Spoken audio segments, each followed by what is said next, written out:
Você está no canal No Radar Vascaíno. Eu sou o Edinho RJ. Uma boa tarde para você e sextou, né?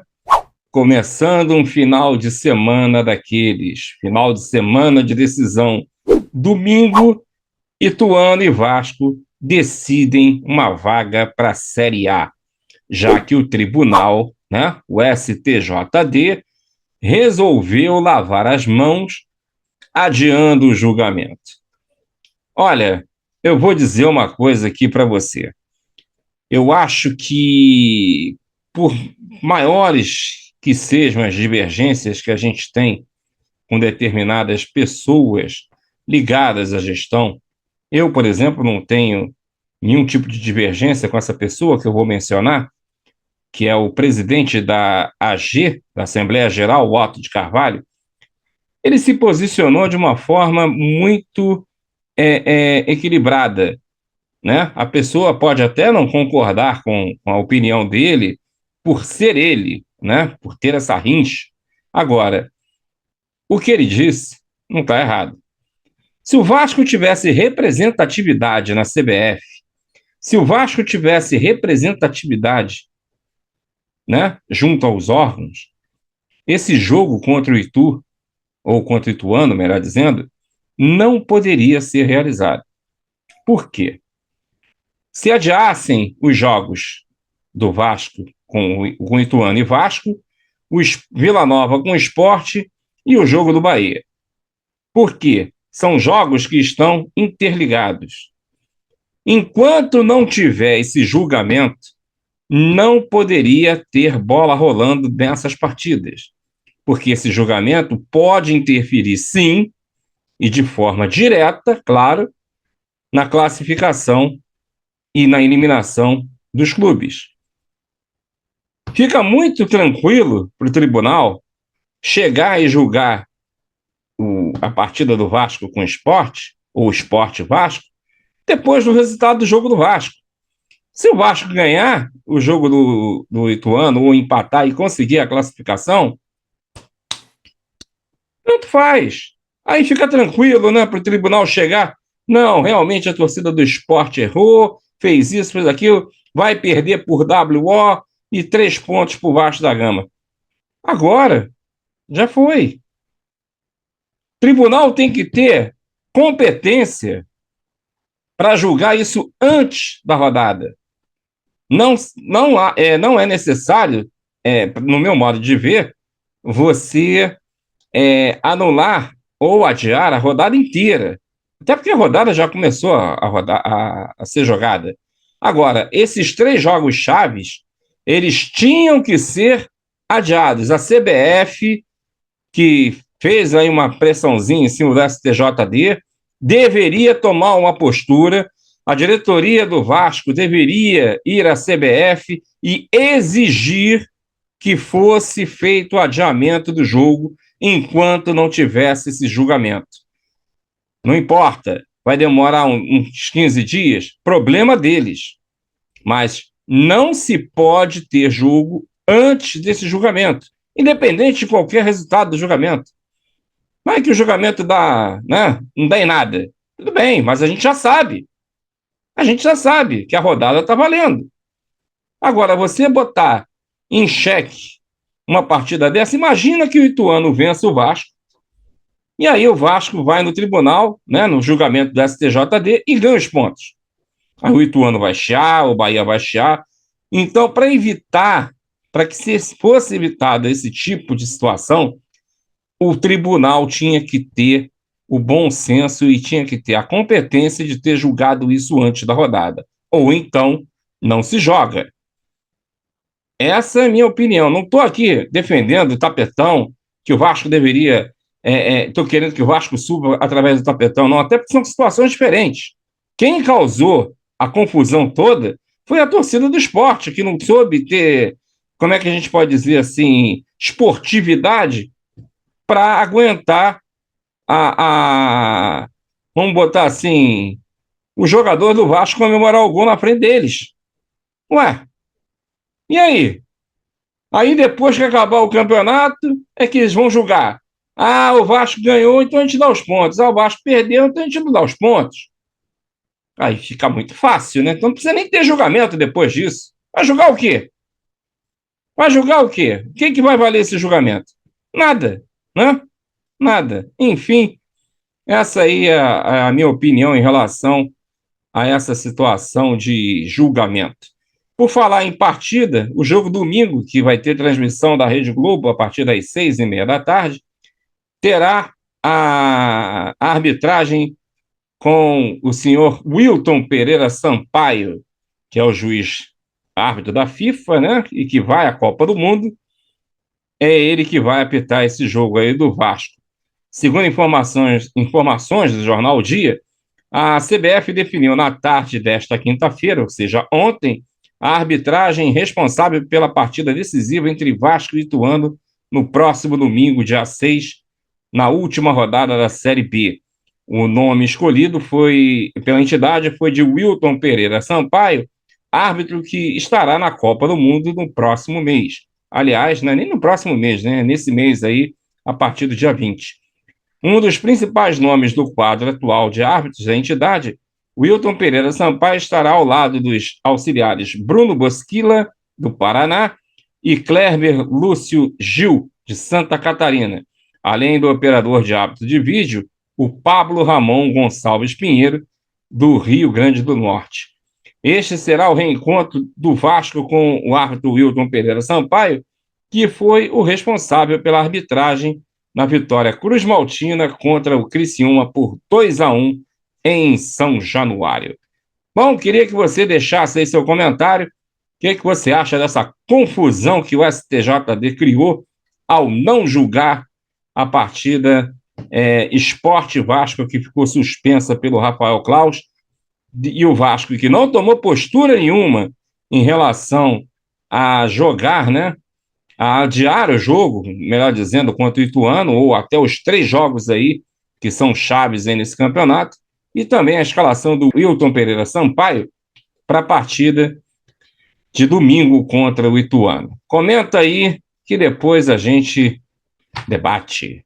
E por falar na rodada, olha, gente, aconteceu uma. Segundo o JC, que faz parte também do grupo UOL, Série B do Brasileirão. Jornalista diz que Daniel Paulista saiu do CRB por não aceitar colocar reservas contra o Bahia em rodada decisiva. É isso mesmo. O treinador do CRB pediu demissão por, segundo ele, interferência externa em seu trabalho. Parece que o pessoal lá do CRB, na diretoria, né? Eles se reuniram com o pessoal do Bahia para, né, aquelas situações lá da Copa Nordeste, eles fizeram lá reunião em relação a isso, e segundo denúncias desse jornalista, tentando aqui achar o nome dele,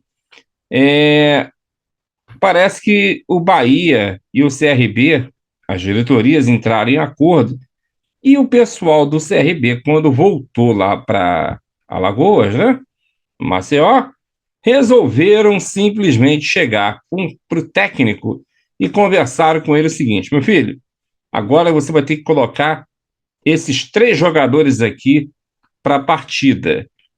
E olha que o técnico, o Daniel Paulista, ele assumiu, na verdade, o CRB na 8ª rodada do Campeonato Brasileiro, e naquele momento o time ocupava a vice-lanterna do campeonato. E ele renovou o contrato há 2 meses atrás. A princípio o contrato dele é até dezembro de 2022, e ele renovou o contrato até dezembro de 2023. E aí, de repente, né, o pessoal resolveu fazer essa interferência no trabalho dele, ele pediu demissão. Inclusive, o diretor, segundo a matéria, o diretor do CRB disse a ele: ó, se você não colocar esses 3 jogadores, eu vou te demitir. Aí ele falou: então me demite, porque eu não vou aceitar interferência externa, pois eu quero jogar com o time com a força máxima. E aí, meu amigo, tá dando esse imbróglio todo, essa confusão danada, né? Eu ainda estou aqui tentando achar o nome do jornalista, está aqui, Luciano Costa, da Rádio Maceió AM, foi ele que, né, soltou aí essa demissão inesperada do Daniel Paulista, lá do CRB, que é o técnico do CRB. Segundo a matéria do jornalista, diz o seguinte: o episódio teria ocorrido após uma viagem da cúpula alagoana a Salvador. Aí, abre aspas, uma pessoa ligada ao CRB me disse o seguinte: fica atento, que o Daniel Paulista vai cair. Aí que comecei, no caso, o jornalista, a trabalhar nessa informação e perguntei o motivo que ele disse. Agora não posso lhe dizer. Depois recebi ligação de pessoas que tinham aproximação com o técnico e a primeira versão foi a seguinte: houve uma reunião da Liga do Nordeste na Bahia para tratar da Copa Nordeste com o presidente e o executivo. As informações trazidas pelo radialista destacam que Daniel Paulista não aceitou poupar jogadores para enfrentar o Bahia pela última rodada da Série B. E aí, complementando a matéria, abre aspas, foi o seguinte: depois dessa reunião, houve um jantar. Aí, após retornar para Maceió, se encontraram com Daniel no dia seguinte, dizendo: no jogo contra o Bahia, eu quero que você escale esses 3 jogadores aqui, inclusive incluiu o zagueiro Matheus Mega. Aí Daniel disse: isso se chama interferência externa, e eu não aceito isso no meu trabalho. No jogo contra o Bahia, eu vou com força máxima, com o melhor que eu tenho. Aí, segundo as informações, o mandatário disse: se você não fizer isso, escalar os 3 jogadores em questão, eu vou lhe demitir. E Daniel disse que podia demitir, concluiu o Luciano. Portanto, minha gente, aí que a gente, né, bate naquela tecla: o tribunal deveria julgar antes da partida ser realizada. Define logo essa situação. Dá os pontos, não dá os pontos, o que tiver que ser. Mas não deveria ter jogo antes desse raio, desse julgamento. Está aí uma das provas, é a chamada mala preta, né? Pessoal do Bahia tentando persuadir o pessoal do CRB para ter uma certa facilidade na partida contra o CRB, para que o Bahia consiga o seu acesso em definitivo, e aí a batata quente ficaria apenas com o Vasco. Meu amigo, muita coisa está acontecendo. Infelizmente, a gente não tem representatividade nenhuma. E por falar em representatividade, eu vou colocar aqui para você uma matériazinha aqui rápida, só para você ter uma ideia, né? Como é que são as coisas.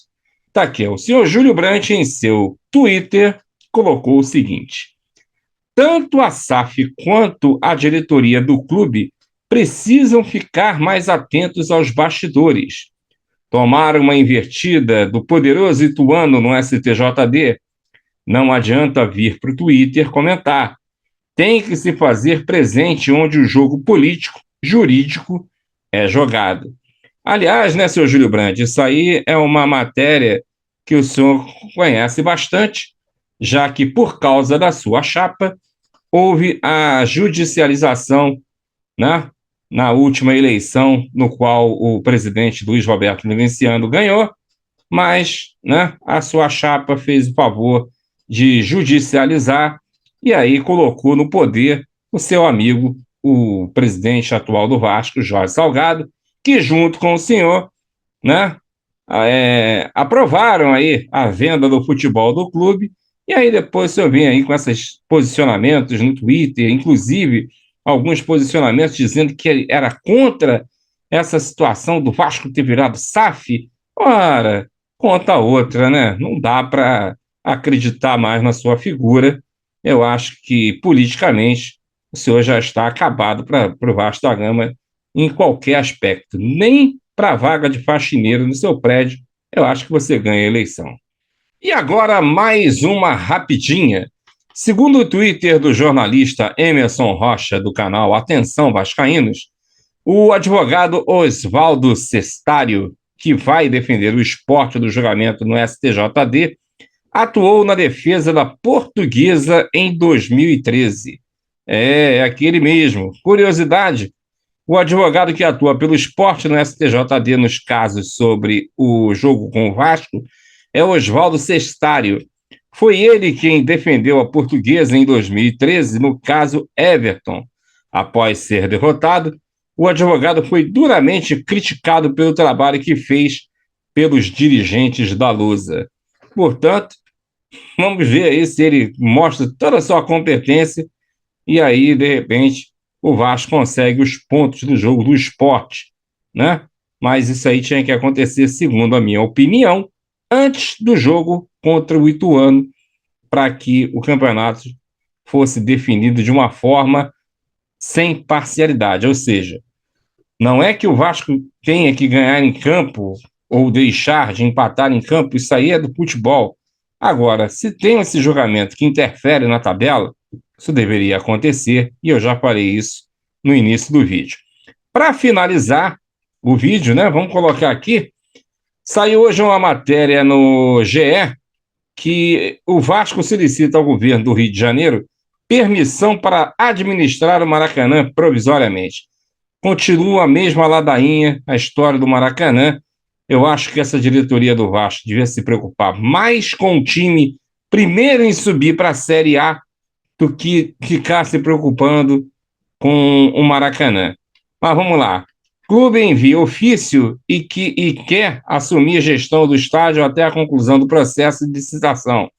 Licença do Flamengo acaba neste mês. Aí a matéria diz assim: o Vasco enviou na semana passada um ofício ao governo do estado do Rio de Janeiro solicitando a permissão provisória para gerir o Maracanã de forma imediata, até que o processo de licitação do estádio seja concluído. Atualmente, o estádio é administrado pelo Flamengo, com o Fluminense como interventor, mas a licença acaba no fim de novembro. O Vasco, ao lado de seus parceiros, a W Torre e Legends, se sentem preparados para assumir a gestão do Maracanã de forma imediata. É a primeira vez que outra parte se mostra interessada em administrar o estádio de forma provisória. No mesmo ofício enviado ao secretário da Casa Civil, Nicola Miccioni, o Vasco solicita uma reunião com o governo do Rio de Janeiro para tratar sobre o assunto. O clube aguarda o chamado. A notícia do interesse do Vasco em administrar o Maracanã foi publicada primeiramente pelo colunista Lauro Jardim. Em 2019, no governo de Wilson Witzel, após o cancelamento do contrato com a Odebrecht, o governo do Rio de Janeiro lançou um edital para que os interessados assumissem o Maracanã de forma provisória por 6 meses. Na ocasião, apenas Flamengo e Fluminense se interessaram. Desde então, o contrato vem sendo renovado a cada 6 meses. O Vasco entende que de forma irregular. O Vasco se aliou à construtora W Torre e à Legends, referência mundial em gestão de estádios, e entrou na disputa para administrar o Maracanã. O clube entregou uma proposta para administrar o estádio, mas a abertura dos envelopes foi suspensa na semana passada pelo Tribunal de Contas do Estado, que apontou irregularidades no edital de licitação. O fato incomodou dirigentes do Vasco e seus parceiros. O nome do consórcio seria Maracanã para Todos. Bom, eu gostaria que você também comentasse aí sobre esse interesse do Vasco em relação a administrar o Maracanã. Você concorda com isso? Você não acha que essa diretoria devia estar mais preocupada com o time primeiro garantir a vaga na Série A do que se meter com o Maracanã? E outra, esse advogado aí que defendeu a Portuguesa está defendendo o esporte. Será que ele vai mostrar a mesma competência naquele caso lá atrás com os mulambos? Quem sabe, né? Bom, esses aí eram os assuntos que eu gostaria de abordar neste momento. E lembrando a você que logo mais tem a nossa live a partir das 21 horas e eu conto com você. Se você gostou do vídeo, espero que você comente, compartilhe, deixe seu like, se inscreva no canal e ative aí o sininho para receber todas as notificações. Se você quiser nos ajudar, seja membro a partir de R$ 2,99. Tem um botãozinho azul, né? Aliás, agora não tem nem mais botãozinho azul. tem a palavra Seja Membro aqui embaixo, você clica e, sendo membro, você pode participar do nosso grupo de WhatsApp. É só ir na aba Comunidade. Querendo ajudar mais, você tem a opção do Superchat, tem a opção do Pix no radarvascaíno@gmail.com, no radarvascaíno@gmail.com. Também tem a opção aqui, ó, do coraçãozinho, que é o Valeu. É só você clicar aí quando virar vídeo. E também segue a gente nas redes sociais, no Instagram, @no Radar Vascaíno, e no Twitter, @radar_vascaíno. Portanto, encontro marcado para daqui a pouquinho, 21 horas. Aguardo você e valeu!